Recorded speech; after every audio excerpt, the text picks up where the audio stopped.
नमस्कार. मी कोल्हापूरहून डॉक्टर वासुदेव जयशंकर. आज शनिवार आणि आपल्या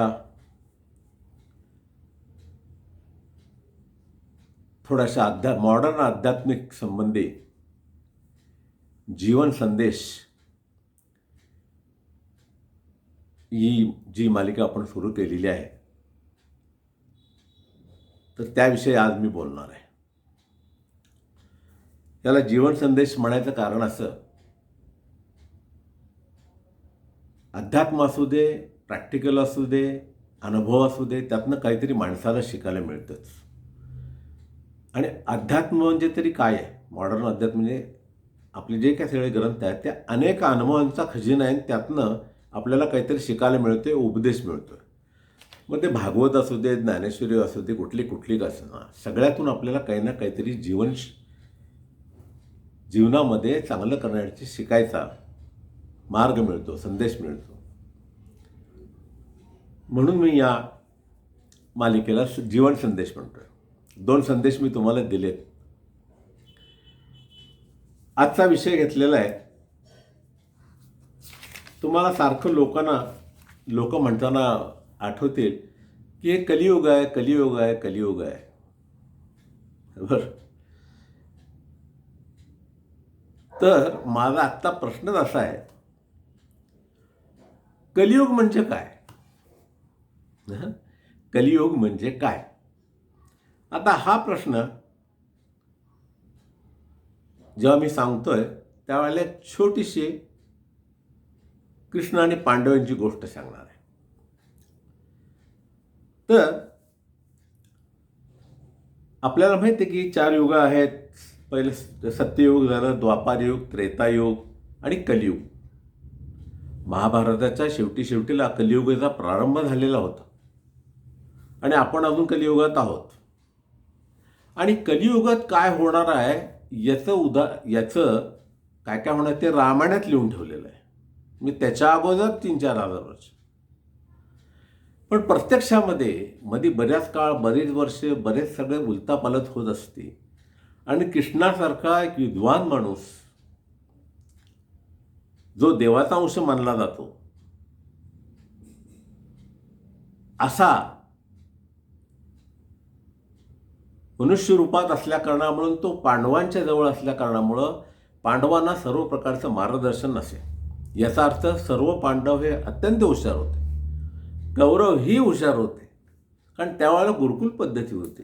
सगळ्यांना टाऊन सुलाखून चुकल्याशिवाय बाहेर सोडलं जायचं नाही. तर परंतु अन्यायाला न्याय देण्यासाठी वाचा फुटाटी श्रीकृष्ण हा पांडवांच्या बरोबर होता. त्या कारणामुळे अर्थात पांडवांना सारखा सल्लामसलतीला कृष्ण असायचाच. युद्धभूमीवरती रथाचं सारथ्य त्यांनी केलेलं आहे. तर मग एकदा असे सगळे पांडव गप्पा मारत बसले होते आणि युधिष्ठिर त्यावेळेला होता, बाहेर गेला होता कुठेतरी कामानिमित्त असेल. तर हे 4 पांडव बसलेले होते, अर्जुन, भीम, नकुल, सहदेव. तर त्यांनी कृष्णाला प्रश्न विचारला की देवा, हे कलियुग म्हणजे काय आहे? तेव्हा कृष्ण, तर तुम्हाला माहिती आहे, सदा हसतमुख चेहरा, कधीही चेहऱ्यावरती तुम्हाला गांभीर्य किंवा काय असं दिसणार नाही. हसतमुख चेहरा सांगितला. तर म्हणले, माझ्या बंधूनो, त्यात अर्जुन तर त्याचा प्रिय शिष्य, चला मी तुम्हाला प्रत्यक्षच दाखवतो. मग तो जरासा तिकडे लांब घेऊन गेला आणि त्या काळामध्ये, म्हणजे रामायण काळाच्या आधीपासून या महाभारतापर्यंत जी धनुर्विद्या प्रगत झालेली होती, तितकी प्रगत झालेली धनुर्विद्या पुढं झाली नाही, टिकली नाही ती. म्हणजे आपण जे पाहतो, पर्जन्यास्त्र, वायुअस्त्र, अग्निअस्त्र, ते त्याला आजच्या मिसाईल बरोबर आपण तुलना करूया. एका जागेवरनं त्या ठिकाणी नेमकं जाऊन पडणार. तर त्यावेळेला ते बाणाच्या स्वरूपात त्याचं वर्णन केलं असल्या कारणामुळं बाण हा विषय आला. तर कृष्ण चौघांना घेऊन गेला जरा लांब आणि त्याने सांगितलं, मी आता बाण सोडतोय आणि ते बाण 4 दिशेला 4 ठिकाणी जातील आणि त्यातला तुम्ही प्रत्येकाने एक एक बाण मला परत आणून द्यायचा. साधी गोष्ट होती. त्याप्रमाणे श्रीकृष्णाने आपल्या भात्यातनं बाण काढले आणि चारी बाण सोडल्यावर चारी दिशेला 4 बाण गेले. आता ते घेऊन यायचे, बरोबर आहे. श्रीकृष्णाने सोडलेले बाण आहेत ते काही जवळ पडणार आहेत, ते थोडेसे लांब पडणारच की. निर्णय ठिकाणी पडले. तर पहिल्यांदा अर्जुन गेला एका दिशेने बाण हुडकायला. त्याला बाण दिसला आणि पण एक मंजूळ आवाज कोकिळेचा कानावरती येत होता आणि तो आवाज ऐकून तो थबकला, थांबला. म्हणलं काय मंजूळ आवाज आहे कोकिळेचा. आणि बाण त्या तिथंच पडला त्या कोकिळेपाशी. आणि बघतोय तर ती कोकिळा एका सशाचं कच्चं मांस खात होते. सशाला मारून कच्चं मांस खात होते. ते बघितल्यावर अर्जुन हबकला. ते म्हटला एवढा दैवी कृपा लाभलेला हा प्राणी, ज्याच्या कंठात कोकिळा आहे असे म्हणतात, असा त्याच्या नावानं तिचा हे होतो, जयघोष होतो, असा प्राणी अशा प्रकारची गोष्ट करतोय. त्याला तिरस्कार वाटला आणि त्याने ती जागा सोडून तो निघून आला. त्यानंतर भीम गेला. तर भीमाला ज्या ठिकाणी बाण दिसला त्या ठिकाणी 4 विहिरी होत्या पाण्याने भरलेल्या. त्या 4 विहिरीमधल्या 3 विहिरी पाण्यानं भरून ओसंडून वाहत होत्या आणि एक मधली विहीर तेवढीच कोरडी ढाण, त्या एक थेंबभर पाणी नव्हतं. भीमाला आश्चर्य वाटलं, हे काय बरोबर नाही, हा काय प्रकार आहे. जवळ एवढं पाणी वाहतं नाही, एक सगळ्या विहिरीला पाणी आणि ह्या विहिरीला पाणी का नाही. त्याला मनाला ते पटलं नाही, हुरहुर लागली. तोही निघून आला. कृष्णाजवळ येऊन थांबला. अर्जुन येऊन थांबला होताच. मग नकुल एकीकडे बाण आणायला गेला होता. तर बाण जिथं पडला होता तिथे एक गाय होती आणि ती गाय नुकतीच प्रसूत झाली होती आणि त्याच्या बछड्याला ती एवढी चाटत होती प्रेमाने, इतकं चाटत होतीस की त्याच्याबरोबरचे जे तिथले सांभाळणारे लोक बाजूला काढायचे तरी ती बछड्याला चाटायचीच. ती इतकी चाटत होती की त्या बछड्याला शेवटी जखम झाली अंगभर. मग त्या लोकांनी बछड्याला ओढून बाजूला काढलं. नकुलाला ते काय पावलं नाही दृश्य. त्याला एवढं जखम झालेलं त्या बछड्याला, आणि तोही परत आला. नंतर सहदेव एकटा राहिला होता. तो बाण हुडकायला गेला. तो बाण हुडकायला गेला तर जिथे तो बाण पडलेला होता तिथे त्याचं लक्ष गेलं, पण वरनं एक मोठी शिळा दगड, मोठा धोंडा गडगड गडगड करत सगळ्या झाडा झुडपांना तोडत थांबला होता आणि त्याचा वेग कमी होऊन एका छोट्याशा झाडाच्या पाशी येऊन टेकला होता, किंवा त्या झाडाने त्याला आधार दिला होता, छोट्याशा असं समजा तुम्ही. त्याला रहस्य वाटलं की एवढं सगळं मोडत सगळं आलेलं आहे, झाडं झुडपं अमुक टमुक, आणि एवढ्याशा झाडाने ह्या त्या दगडाला कसं काय तिथे थांबवलं. तोही काय बाण घेऊन आला नाही. मग हे सगळे आले कृष्णाकडे. प्रत्येकाने आपली कहाणी सांगितली. त्यांनी सांगितलं मी ससा बघून बाण घेतला नाही, कोकिळा होती पण तरी काय मी तिकडे बघितलं नाही. एकाच सांगितलं भीम म्हटला विहिरी होत्या पाणी नव्हतं एकाच म्हणून मी घेतला नाही. एकाने सांगितलं की मी तिथे गाय होती तिला जखम झाली त्या वासराला, ते मला बघवलं नाही. ह्यांनी तर शेळेचं उदाहरण सांगितलं. तर श्रीकृष्ण हसले त्यावरती. ते म्हणाले कलियुग तुम्हाला काय पाहिजे म्हणजे काय माहीत होतं ना, ते आता मी तुम्हाला सांगतो बघा. म्हणाले की कलियुगामध्ये धर्मगुरूंचा भरपूर सुळसुळाट होईल. धर्मगुरूंचा सुळसुळाट होईल, ज्ञानही भरपूर असेल, पण ते भक्तांचं शोषण करतील. आता बघा आजची जर उदाहरणं बघितली तर कोण कोण तुरुंगात आहे, कुठले कुठले बुवा काय काय उद्योग करत आहेत. कुठल्या कुठल्या लोकांनी काय काय प्रॉफिट्स करून ठेवलेले आहेत हे सगळं भक्तांचं शोषण करतील. म्हणजे फसवं ज्ञान खरं, पण त्या ज्ञानाचा वापर शोषण करण्यासाठी, असं त्यांनी सांगितलं. मग त्यामुळे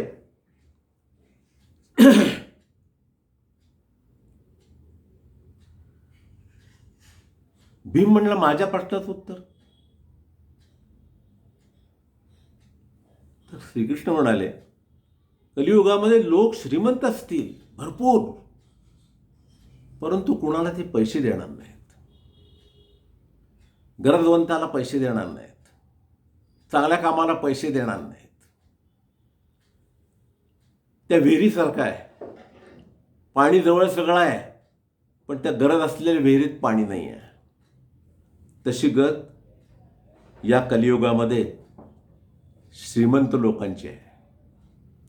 त्याने भीमाला सांगितलं. मग नकुल म्हटला, त्याचा नंबर आला. तर कृष्ण म्हणाले कलियुगामध्ये आई वडील मुलांच्यावर अतिप्रेम करतील, अतिप्रेम करतील आणि त्यांना बिघडवतील. पराकोटीचं प्रेम करतील आणि त्यांच्या मुलांच्या म्हणण्याप्रमाणे वागतील आणि ती मुलं बिघडतील आणि मग त्यांना पश्चाताप होईल.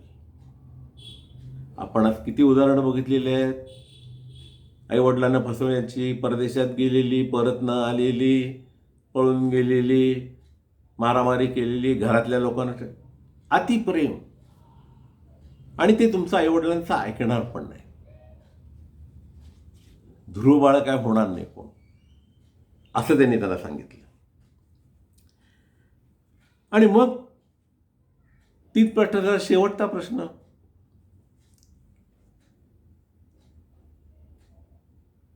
तर सहदेव राहिला होता.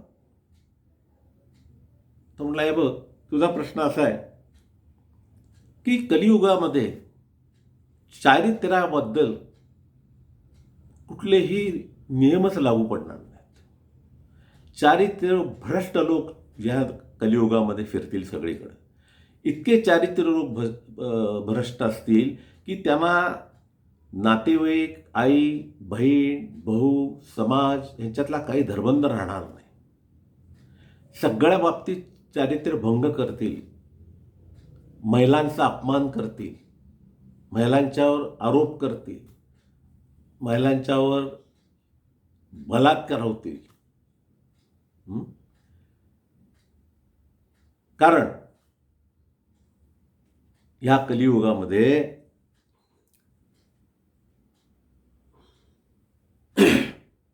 तारणारं जे कोण आहे, जे चारित्र्य संगोपन करणारं कोण आहे,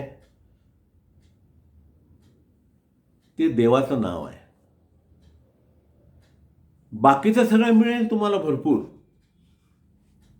पण चारित्र्याच्या बाबतीमध्ये हा सगळा कलियुग ढासळलेला असेल.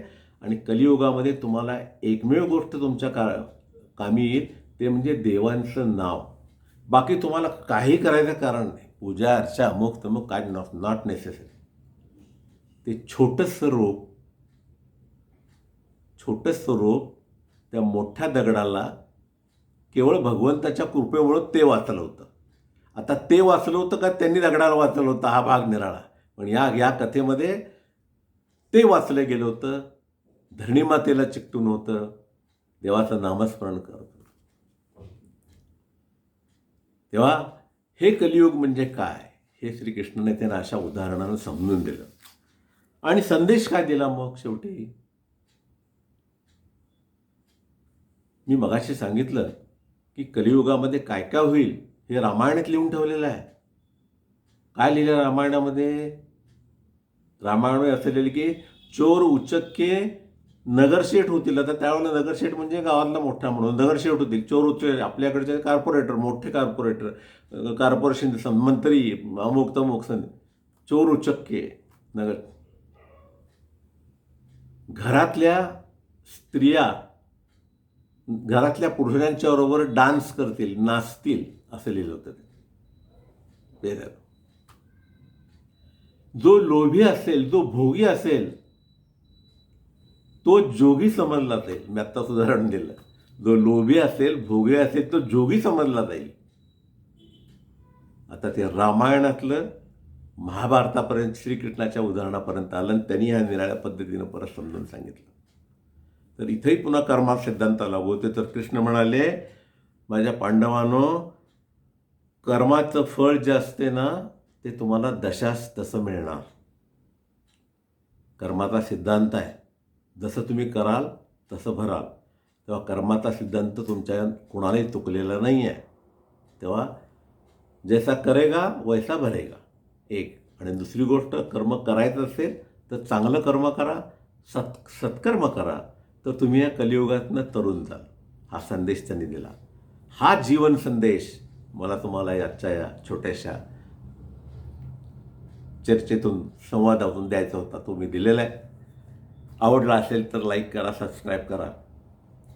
पुढच्या शनिवारी पुन्हा दुसरा विषय घेऊन मी तुमच्याकडे येतो. तेव्हा कलियुगाचा म्हणजे काय हे कळलं ना. घरातल्या लहान मुलं विचारतात कलियुग कलियुग म्हणजे काय. त्यांना 4 युग ओळीने विचारलं तर माहीत नसतं. मोठ्या मोठ्या माणसांना माहीत नसतं. तरी आपण आता कलियुग आहे, दिस इज ए एंड, ते संपायला हजारो वर्ष अजून. मग ते होईल, संपेल, मग पुन्हा पहिल्यापासून चालू होईल. तेव्हा हे कलियुगातला काही लिहून ठेवलेलं आहे ते काहीही चुकलेलं नाही. जसेच्या तसं बरोबर आहे ते. लोक सांगतात नॉस्ट्राडॅमसनं असं भविष्य सांगितलं आणि खरं येते. प्रत्येक देश आपापल्या ह्याच्याप्रमाणे त्याचा अर्थ लावतो. इथं तसं नाही, इथं थेट सांगितलेलं आहे. काय होईल ते थेट आहे. धर्मग्रंथ कधी खोटं असत्य सांगत नाही. हा संदेश त्यांनी दिलेला आहे. तेव्हा कलियुगातला हा संदेश लक्षात ठेवा आणि डू गुड वर्क, चांगलं कर्म करा, चांगलं फळ तुम्हाला मिळेल. नमस्कार, धन्यवाद.